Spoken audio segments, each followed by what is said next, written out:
because there wasn't a perceived threat.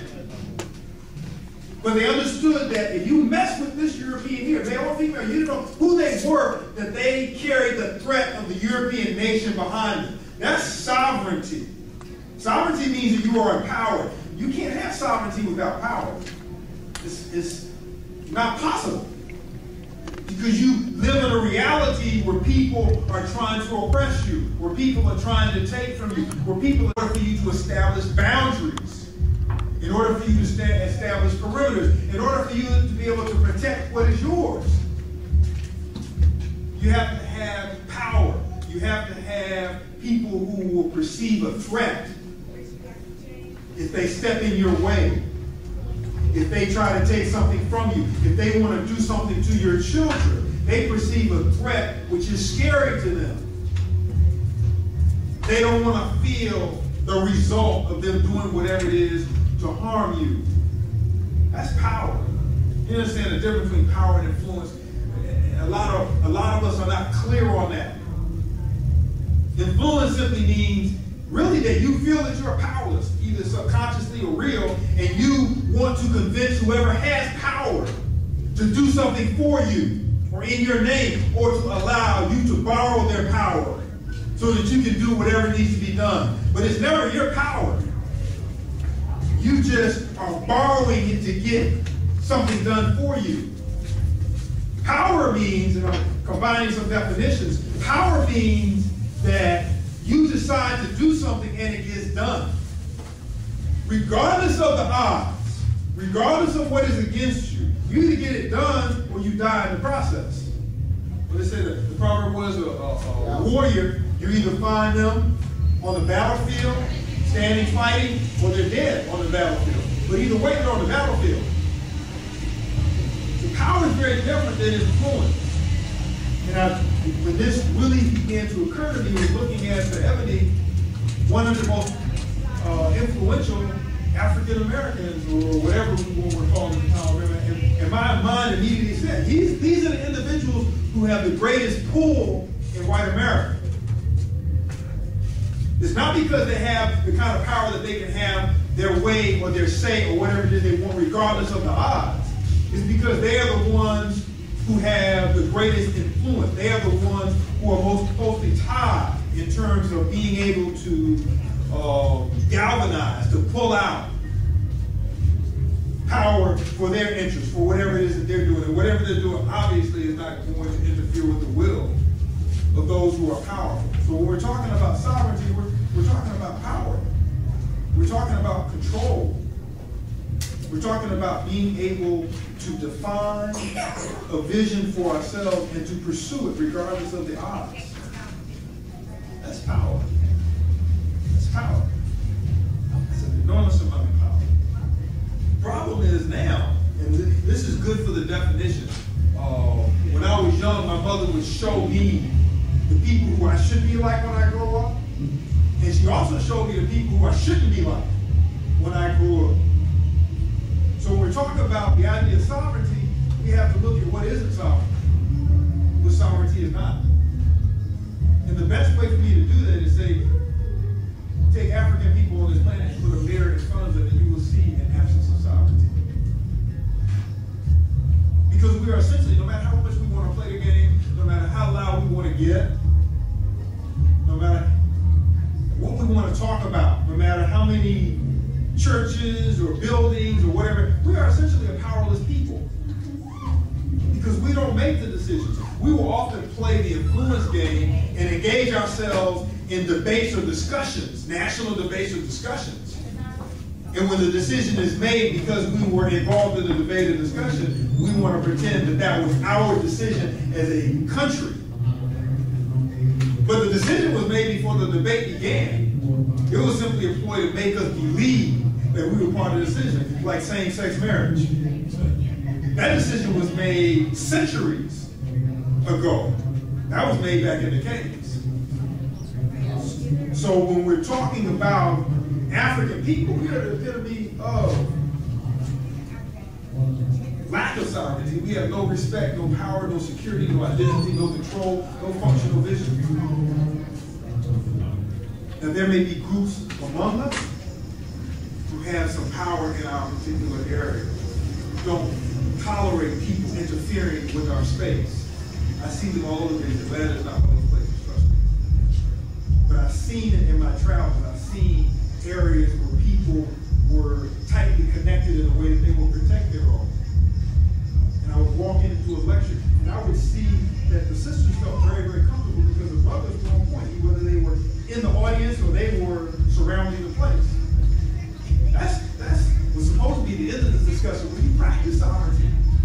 Jared Clark said that you practice running a nation by running your home. You practice sovereignty, this global sovereignty that we're talking about, by practicing in your homes, in your groups. That's how you understand, that's how you learn about sovereignty. So when we look at us and we see how powerless we are, and I don't take it as an insult, and I don't think anybody else should. If you want to solve a problem, then you sort of have to know what it is. You got to know the nature of it. You got to know the problem. And when we are so ego-bound that we can't understand just how bad of a shape that we're in. If you really want to know how powerless we are, the adults were brought here to take care of the children. Wade Noble said that people, if you don't give your children the essence of who they are, explaining everything to them without compromising, you have no character. He said you have somebody working on it. He said you have no character if you don't do this. So when I look at the state of African children everywhere, not just in this country, everywhere, and we of course have to look at ourselves as a nation. This is Garvey month, right? We just went past his birthday. This is Garvey month, and that's what Garvey talked about, us as one people, as a nation of people. So we understand African people as a nation of people. We understand Europeans as a nation of people wherever they're at. For those who doubt that, there's a really, really good example of that. When the riots were supposed to break out in Los Angeles, Europeans emptied the gun stores. There wasn't really a lot of conversation. They just knew automatically to go empty the gun stores in preparation in case we got too far out of our own community. A few years later, when some riots were breaking out in Azania, South Africa, the Europeans emptied the gun stores there. There wasn't a conversation between Los Angeles and Azania. They didn't have a discussion. There wasn't a phone conversation. They automatically knew because they're of the same mind. They're of the same people. They're of the same nation. They look out for their interests. Can you imagine what would happen if Ghana decided it wanted to attack Sweden? Every European country that is a part of the European nation, every European citizen would attack Ghana. And there wouldn't be a discussion. It would be done. Those are to me some of the best indicators of nations, who your loyalty lies to, including the lost souls who would jump on the European side and go against God. And some of us are so societal that we don't know who we are or what we are. So when we talk about sovereignty, and I really wasn't going to go here. I don't know how many people here know what's going on with the irritated genie. The irritated genie is he's a long-time friend of ours. Irritated genie is very, very clear about the concept of envy. The irritated genie is very, very clear about the understanding that in the center community there are supposed to be no homo, no promos, no homosexuality, no interracialism. That our children are our first and foremost priority. And within the European construct, to say homosexuality to me is to say European, but it's also to say pedophilia. That's right. So the assault is not only against or the homosexualization of African people, it's also to have access to our children. How would I know that? Because I know the European story. And I know that when you talk about somebody's classic civilization, you're talking about them at their best. In Greek and Roman society, homosexual were primarily pedophilia. That was the primary form of sexual relationship in Greek and Roman society, pedophilia. This is where they're taking us now. And I didn't want to get off into this discussion, but it's important for people just to have a better idea so they can see what's coming. So when, let's say I told you so, or mark my word, like my mother would tell me, I say, mark my word. This is the next step, and they're already moving in that direction. So when you disarm people for a purpose, and the purpose being having access to our children, mark my word in 20 years, and then you have the Negroes trying to rationalize that. As they're now trying to rationalize homosexualization of Africa. The irritated genie has been working for the government, as so many of us do in the conscious community, for a long time. Because we don't have, or most of us don't have the ability to operate independently on our own. There's so much distrust within the community. Not that there's a lack of funds, but there's so much distrust in the even in the conscious community, that we don't support significantly individual efforts to become independent, to have our own stores, to do the things that we need to do. We don't support our own vendors to the degree that we can. Other people, of course, do that, but we don't do this. So it's a lot easier for a lot of us to just maintain the jobs we have with the vision of becoming independent, and we work at that. And of course, the irritated team has been working at this. One of the ways that he worked at this was to put together videos, lectures, things like that. And he would sell them from the time he worked on Positive Comedic Visions till he broke from Positive Comedic Visions and began to work on his own.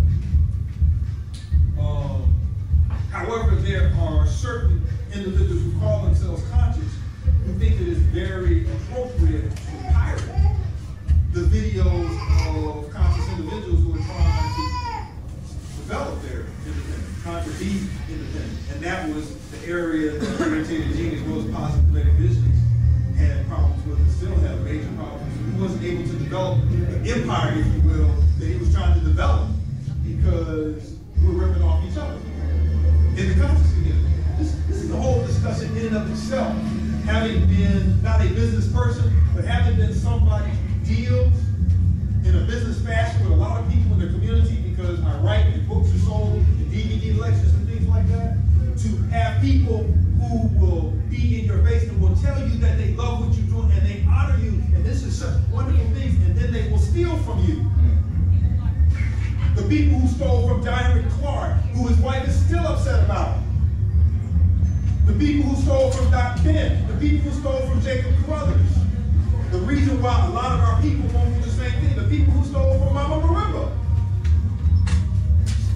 The people who asked, who is that?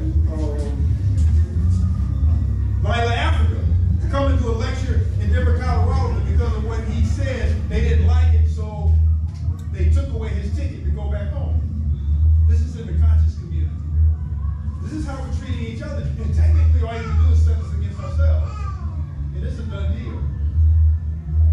So I understand his frustration, irritated genie's frustration at being ripped off. And he did a beautiful article that was on For the Horizon,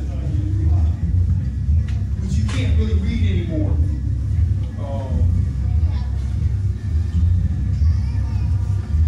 Some Europeans did an article on the irritated genie saying that he was trying to start a race war.